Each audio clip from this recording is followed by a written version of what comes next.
میرے دوستوں، سیدہ عائشہ صدیقہ رضی اللہ عنہا نے چونکہ حضور صلی اللہ علیہ وسلم کی صحبت میں وقت گزارا اور تمام کی تمام ازواج مطہرات یہ سمجھتی تھی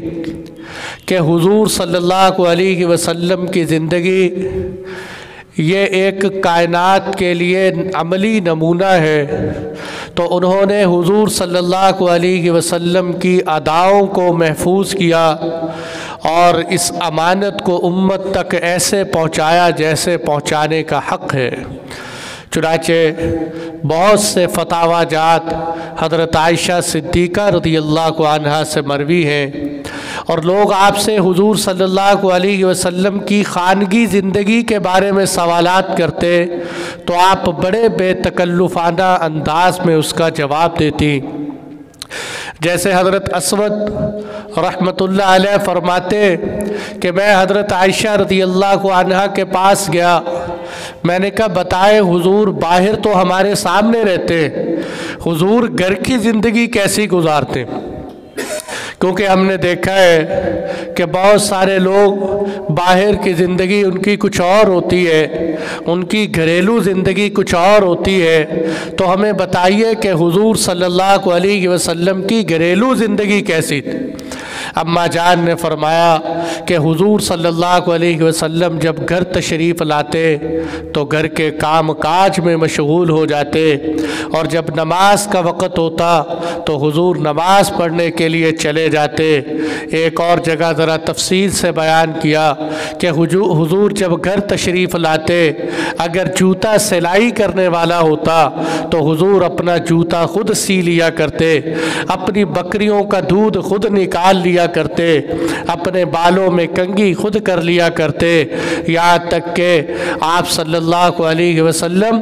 گھر کے اندر ایسے رہتے تھے جیسے ایک عام انسان گھر میں رہتا ہوتا۔ حضور صلی اللہ علیہ وسلم بشر من البشر، ایک عام انسانوں کی طرح گھر میں حضور رہتے ہوئے زندگی گزارتے تھے۔ اور ایک جگہ آپ نے فرمایا کہ حضور صلی اللہ علیہ وسلم گھر کے اندر وتروں کی نماز پڑھتے تو وتروں کی نماز میں پہلی رکعت میں سبح اسم ربک الاعلی پڑھتے، دوسری رکعت میں قل یا ایھا الکافرون پڑھتے، اور تیسری رکعت میں قل هو اللہ احد پڑھتے۔ آپ نے یہ بھی بتایا، آپ سے پوچھا گیا کہ حضور صلی اللہ علیہ وسلم کے اخلاق و عادات کیسے تھے؟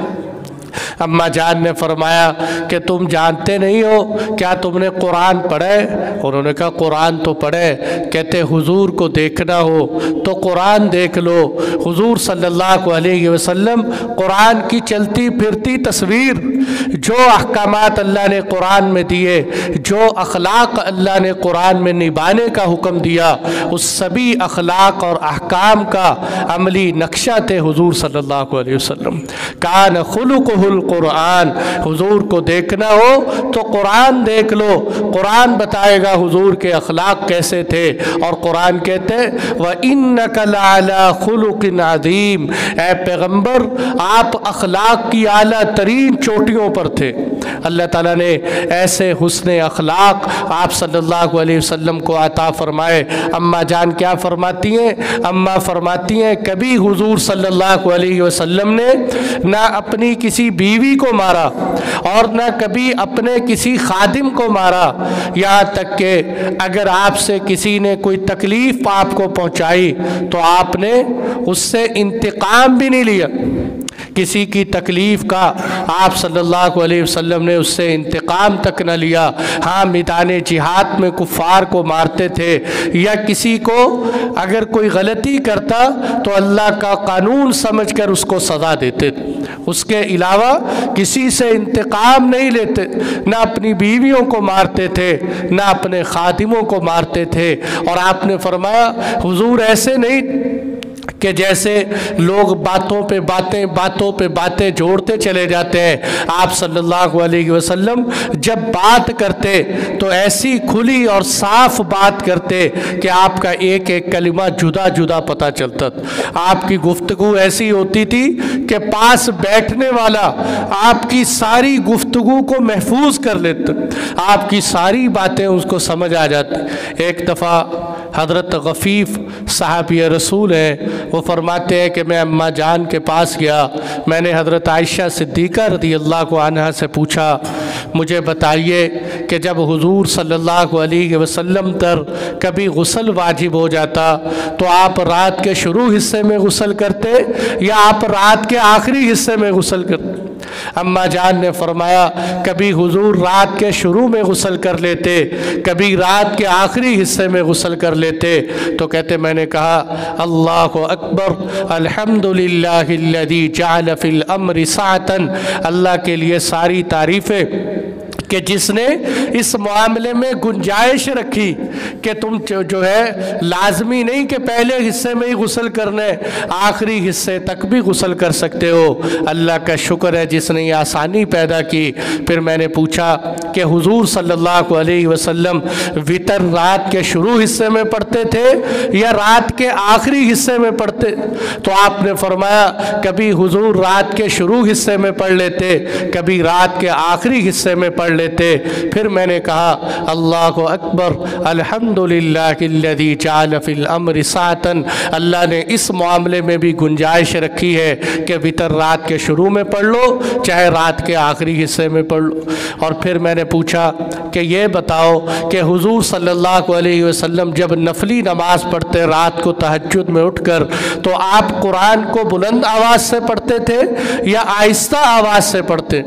اماں جان نے فرمایا کہ حضور صلی اللہ علیہ وسلم کبھی بلند آواز سے پڑھتے اور کبھی آہستہ آواز سے پڑھا کرتے۔ تو میں نے پھر کہا اللہ اکبر، الحمدللہ الذی جعل فی الامر سعۃ، اللہ نے اس معاملے میں بھی گنجائش رکھی ہے کہ تم نوافل میں چاہے بلند آواز سے قرأت کرو چاہے آہستہ آواز سے قرأت کرو۔ اور اماں جان فرماتی ہیں کہ حضور صلی اللہ علیہ وسلم جب رات کو تہجد کے نوافل پڑھتے تو تہجد کے جو شروع کی رکھتے چھوٹی چھوٹی صورتوں کے ساتھ پڑھتے، اور بعد کی جو رکعات ہوتی تھی ان کو حضور لمبی لمبی رکھتے پڑھتے۔ آپ نے فرمایا کہ حضور صلی اللہ علیہ وسلم جب رات کو تہجد کی نماز پڑھنے کے لیے کھڑے ہوتے تو حجرے کی جگہ تھوڑی، میں آپ کے سامنے لیٹی ہوتی، میرے پاؤں حضور کے سجدے کی جگہ پر ہوتے، آپ صلی اللہ علیہ وسلم جب سجدے میں جاتے تو میرے پاؤں کو ہاتھ لگا دیتے، میں اپنے پاؤں کو سکیڑ لیتی اور حضور سجدہ کرتے، پھر جب اللہ کے نبی کھڑے ہو جاتے تو میں اپنے پاؤں کو بچھا لیا کرتی۔ آج ہے دنیا میں اتنا جو ہے چھوٹا گھر کسی کا کہ جس گھر میں ایک سونے والے بندے کی جگہ نہ ہو اور ایک نماز پڑھنے کے بقدر جگہ نہ ہو۔ ساری دنیا کی کامیاب ترین ہستی حضور صلی اللہ علیہ وسلم کا حجرہ اتنا چھوٹا تھا کہ اماں کے پاؤں حضور کے سجدے کی جگہ پر آتے۔ کیسے سید الزاہدین تھے حضور صلی اللہ علیہ وسلم، دنیا کا سامان اکٹھا کرنا، دنیا کی تمنائیں جمع کرنا یہ تو بہت دور تھا آپ صلی اللہ علیہ وسلم سے۔ ایک دفعہ آپ نے حضرت عائشہ سے فرمایا، اے عائشہ اگر میں چاہوں تو سونے کے پہاڑ میرے ساتھ ساتھ چلے، اگر میں چاہوں تو سونے کے پہاڑ میرے ساتھ ساتھ چلے، لیکن بات یہ نہیں ہے۔ ایک دفعہ میرے پاس ایک فرشتہ آیا کہ جس کی کمر کعبہ کی چھت کے برابر، اس فرشتے نے مجھے کہا اے اللہ کے محبوب، اللہ آپ کو سلام پیش کرتے ہیں، اور سلام پیش کرنے کے بعد کہا اے اللہ کے محبوب اگر آپ چاہتے تو اللہ تعالیٰ آپ کو ایک عام نبی بنا دے، یعنی آپ نبی بھی ہو اور عام انسانوں کی طرح آپ کے پاس کوئی مال و دولت زیادہ نہ ہو، اور اگر آپ یہ چاہتے ہیں کہ اللہ آپ کو نبوت بھی دے دے بادشاہت بھی دے دے تو میں آپ کو نبوت اور بادشاہت بھی دے دوں۔ آپ صلی اللہ علیہ وسلم فرماتے ہیں، آپ نے فرمایا میں نے جبرائیل علیہ السلام کی طرف دیکھا، جبرائیل نے مجھے تواضع عاجزی کا اشارہ پیدا کیا تو میں نے کہا نہیں نہیں، مجھے صرف نبی اور عام بندہ بن کے رہنا ہی پسند، میں تو نبوت اور عام انسانوں کی طرح رہنا چاہتا ہوں۔ اسی لیے حضرت عائشہ فرماتی ہے میں نے اس کے بعد دیکھا کہ کبھی بھی حضور صلی اللہ علیہ وسلم نے تکیہ لگا کر کھانا نہیں کھایا، کبھی بھی تکیہ لگا کر۔ آپ فرماتے تھے میں تو ایسے کھاتا ہوں جیسے غلام کھانا کھاتے ہیں، میں تو ایسے بیٹھتا ہوں جیسے غلام بیٹھا کرتے ہیں۔ کس قدر شان تھی آپ کی، آسمان و زمین میں تذکرے آپ کے ہو رہے ہیں، فرشتوں میں آپ کے تذکرے ہو رہے ہیں، جنت اللہ نے سجائی آپ کے لیے، لیکن عاجزی انکساری حضور صلی اللہ علیہ وسلم کی زندگی میں دیکھیے۔ جب ظاہری بات ہے آپ کے گھر کے کھانے کا کیا حال تھا، اماں جان فرماتی ہیں کہ کئی حضرت عروہ بن زبیر حضرت اماں عائشہ کے بانجھے لگتے، وہ فرماتے ہیں میں حضرت عائشہ کے پاس بیٹھا ہوا، آپ نے کھانا منگوایا، پھر کھانا دسترخوان پہ آیا تو رونے لگی، کہنے لگی میں اس حال کو یاد کر کے روتی ہوں جس حال میں حضور دنیا سے تشریف لے گئے، کہ آپ صلی اللہ علیہ وسلم نے اللہ کی قسم کبھی بھی گوشت اور روٹی کے ساتھ 2 وقت کا پیٹ بھر کے کھانا نہیں کھایا، کبھی بھی آپ نے 2 وقت کا پیٹ بھر کے کھانا نہیں کھایا۔ اور حضرت عبد الرحمن بن عوف رضی اللہ عنہ فرماتے ہیں کہ حضور اور حضور کے گھر والوں نے کبھی بھی جو کی روٹی پیٹ بھر کے نہیں کھائی۔ آپ صلی اللہ، اماں جان کی ایک روایت بے حقی کی یہ بھی ہے، آپ فرماتی ہیں اگر ہم چاہتے تو ہم اچھے اچھے کھانے کھا سکتے، لیکن حضور نے اپنے نفس کی بجائے دوسروں کو ترجیح دی، دوسروں کو کھانے کھلائے، دوسروں کی خدمت کی۔ کھانے کے ساتھ ساتھ گھر کا یہ حال تھا کہ آپ کا بستر جو تھا، بستر چمڑے کا بنا ہوا بستر تھا، اس کے اندر کھجور کی چھال بھری ہوئی، اتنا سخت بستر۔ ایک دفعہ حضرت عمر فاروق رضی اللہ عنہ تشریف لائے، حضور صلی اللہ علیہ وسلم کے لیٹنے کی وجہ سے آپ کی کمر پر اس بستر کی سختی کے نشانات بنے ہوئے نظر آ رہے تھے۔ حضرت عمر فاروق رضی اللہ عنہ فرماتے ہیں مجھے دیکھ کر رونا آیا کہ کفار تو اتنی موجیں اڑائے اور ساری دنیا کے محبوب سرور دو عالم کے گھر کی مشقت کا یہ حال، حضور صلی اللہ علیہ وسلم کا یہ فاقہ کوئی مجبوری کا فاقہ نہیں، آپ کی یہ جو لوگ کہتے ہیں نا اس وقت ہے ہی کچھ نہیں تھا، کھاتے ہی کیا کرتے ہی کیا، حضور صلی اللہ علیہ وسلم کی یہ مجبوریاں نہیں، اس لیے کہ میں بتا چکا ہوں کہ آپ نے فرمایا اللہ تعالیٰ تو مجھے کہہ رہے ہیں پیغمبر اشارہ کریں پہاڑ سونے کے بنا دوں، آپ جو ہے کہیے صحیح آپ کو ہم نبی اور بادشاہ بنا دیں، لیکن اس کے باوجود آپ نے مشقت کی زندگی گزاری امت کو پیغام دینے کے لیے کہ کوئی غربت کی حالت میں ہو تو پریشان نہ ہو کہ پتہ نہیں میرے اوپر کتنے بڑے حالات آ گئے، اور حضور صلی اللہ علیہ وسلم امت کو اس حال میں چھوڑ کے۔ حضرت عائشہ رضی اللہ عنہ فرماتی ہیں حضور کے جانے کے بعد امت پہ سب سے بڑا پہلا اور بڑا فتنہ یہ آیا کہ لوگوں نے پیٹ بھر کے کھانا شروع کر دیا، کہ لوگوں نے پیٹ بھر کے کھانا شروع کر دیا، اور فرماتی تھی جب بندہ پیٹ بھر کے کھانا کھاتا ہے تو جسم موٹا ہو جاتا ہے، اور جب جسم پر موٹاپا آتا ہے تو انسان کا دل کمزور ہو جاتا ہے اور خواہشات کی جگہ بننی شروع ہو جاتی، پھر اس کی رنگ برنگی خواہشات اس کے دل میں پیدا ہوتی۔ حضور صلی اللہ علیہ وسلم کے جسم پر بالکل موٹاپا نہیں، آپ کی سیرت میں آتے ہیں آپ کا پیٹ آپ کے سینے کے بالکل برابر، تو اس لیے حضرت عائشہ رضی اللہ عنہ آپ کی یہ اس زاہدانہ زندگی کا تذکرہ کرتے ہوئے فرماتی ہیں کہ یہ سامان تو چلو کھانا تو ایک طرف، وہ عروہ بن زبیر کی بات سنا رہا تھا کہ آپ نے ان سے کہا اے میرے بانجے ہمارے گھر میں 3 چاند نکل آتے، 3 چاند کا مطلب 3 مہینے، ایک اسلامی چاند نکلا، دوسرا نکلا، تیسرا مہینہ گزر گیا، 3 چاند 3 مہینے گزر جاتے اور ہمارے گھر میں چولہا بھی نہیں جلتا، تو کہتے میں نے پوچھا اے خالہ جان مجھے یہ بتائیے کہ جب گھر میں چولہا بھی نہیں جلتا تھا تو آپ گزارا کیسے کرتی، کھائے پیے بغیر کیسے رہتی؟ آپ نے فرمایا دو چیزوں پر ہمارا گزر بسر ہوتا تھا، ایک کھجور پر اور ایک پانی پر۔ کھجور کھا لی، پانی پی لی، پانی پی لیا الحمدللہ، اور کبھی کبھی پڑوسیوں کے گھر سے دودھ آ جاتا تو حضور وہ ہمیں دودھ پینے کے لیے دے دیتے، بس اسی پر ہمارے گھر کا گزر بسر چلتا۔ اس طرح کی زاہدانہ زندگی گزاری، اور اس کے باوجود حضرت عائشہ رضی اللہ عنہا کی سخاوت کا کیا حال کہ خود زاہدانہ زندگی گزاری، غریبوں والی فقیروں والی زندگی گزاری، لیکن سخاوت اتنی تھی کہ آپ اور آپ کی بہن حضرت اسما دونوں حضرت ابوبکر صدیق کی بیٹیاں تھیں، لیکن اللہ نے سخاوت میں ممتاز رکھی۔ کہتے حضرت اسما میں اور حضرت عائشہ کی سخاوت میں ایک فرق، حضرت عائشہ بھی سخیت، آپ کی بہن حضرت اسما بھی سخیت، لیکن دونوں کی سخاوت میں فرق یہ تھا کہ حضرت عائشہ رضی اللہ عنہا خرچ کرنے سے پہلے تھوڑے تھوڑے پیسے جوڑتی رہتی، جب زیادہ ہو جاتے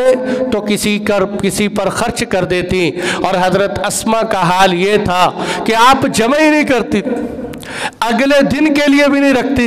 صبح کا ملا تو وہی اللہ کی راہ میں خرچ کر دیا، شام کا ملا تو وہی اللہ کی راہ میں خرچ کر دیا، اگلے دن کی فکر ہی نہیں۔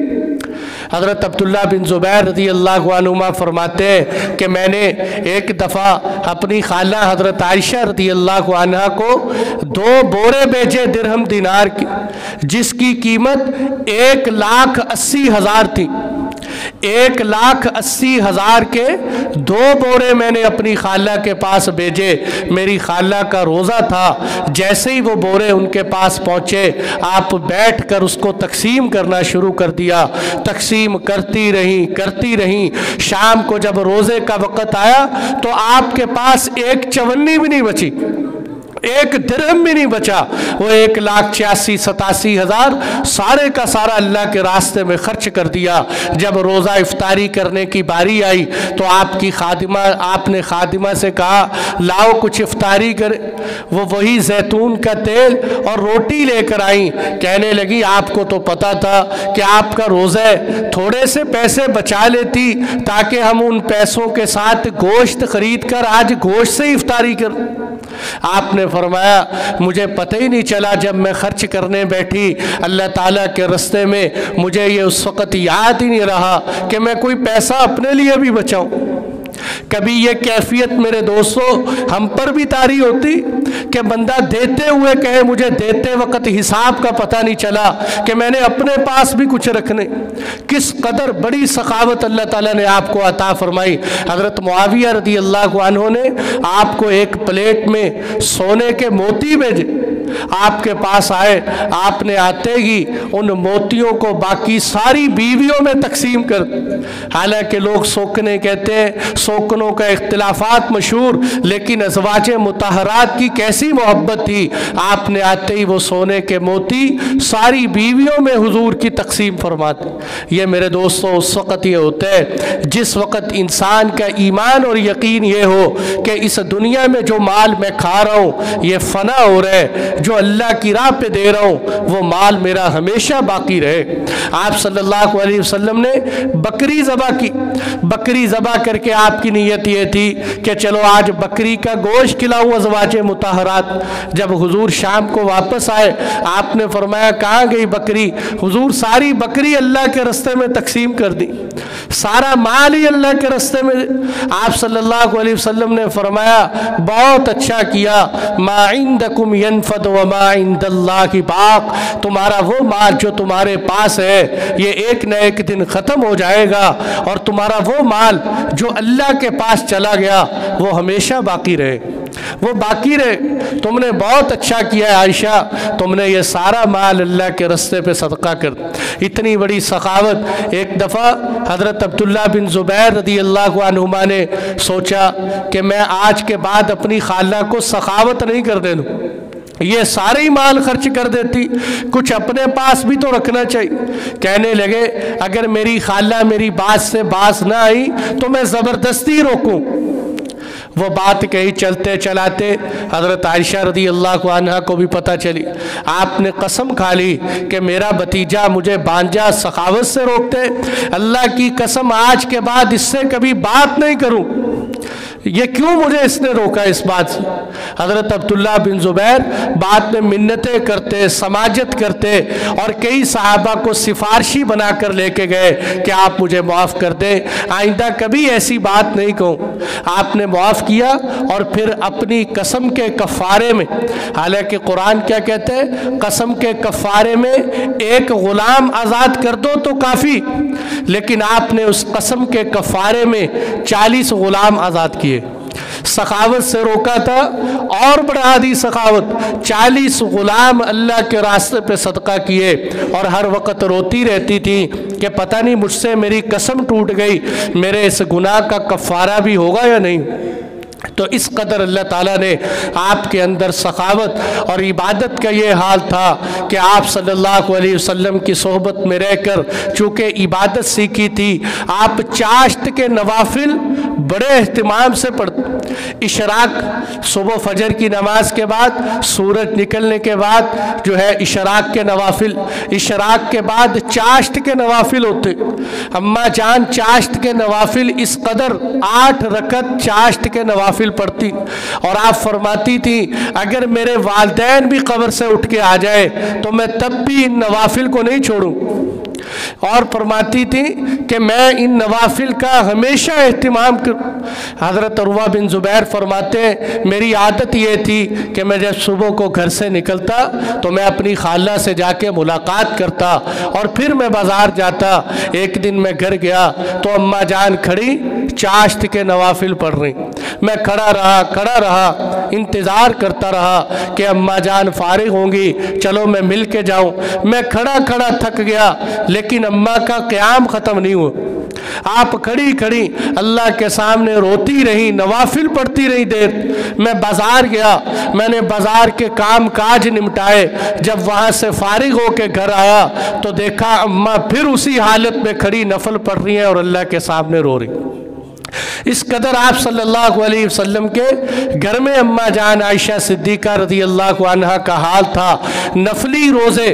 بڑے اہتمام سے رکھتی۔ ایک دن عرفہ کا روزہ رکھا، گرمی بڑی سختی سے پڑ رہی، میدان عرفات میں آپ کے بھائی عبد الرحمن بن ابی بکر کہنے لگے آج اتنی گرمی تھی نہ ہی نفلی روزہ رکھتی، کیا ضرورت تھی؟ آپ نے کہا کون ہوتے ہو مجھے نفلی روزے سے روکنے والے، جبکہ میں نے حضور سے یہ سنا ہے کہ جو شخص عرفہ کے ایک دن کا روزہ رکھے اللہ اس کے 1 سال کے گناہ معاف کر دیتے۔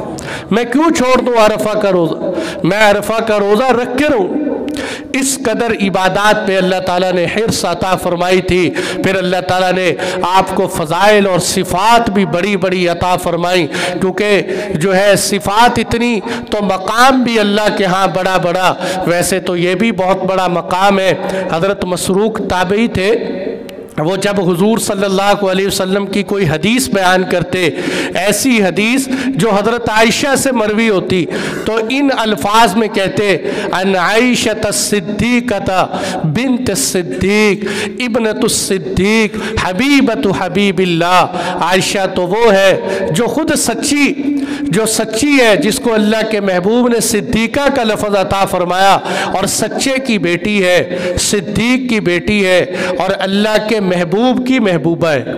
اللہ کے محبوب کی محبوبہ ہے، صدیق کی بیٹی۔ آپ فرمایا کرتی تھی اللہ نے مجھے 10 چیزوں پر ایسی فضیلت عطا فرمائی ہے، مجھے الحمدللہ فخر ہے کوئی اور عورت میرے ان 10 فضائل میں میرے ساتھ شریک نہیں۔ اللہ نے مجھے ایسی 10 فضیلتیں عطا فرمائی۔ کیا فضیلتیں عطا فرمائی؟ ایک فضیلت جو میں نے بتائی تھی کہ آپ صلی اللہ علیہ وسلم کے حضرت عائشہ سے نکاح سے پہلے